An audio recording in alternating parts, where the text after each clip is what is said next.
รศัพท์โทรศัพท์มันอย่างนี้ซื้อให้เป็นของขวัญวันเกิด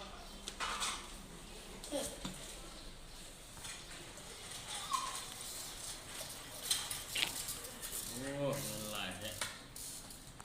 เงินมันจะใช้นี่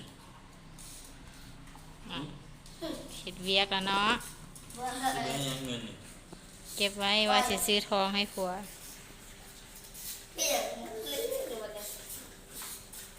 โอ้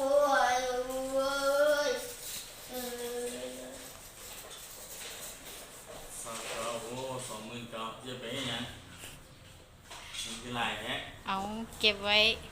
มาซื้อทองให้ผัวงูบอกว่าเก็บได้ตัวสิได้ซำนี้ได้จักเดือนจะว่า โอ้ซื้อของขวัญมันเกิดทองวะนี่ ซึ่งน้ำตาไหลไว้จะไปซื้อทอง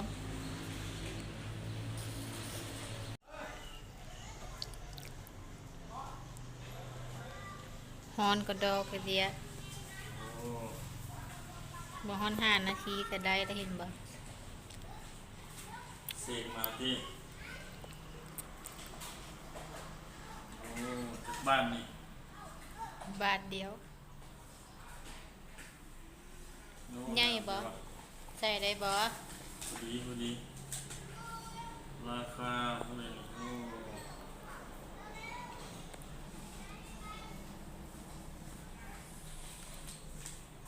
ขอบใจเมียนะขอบใจเมียได้ไหม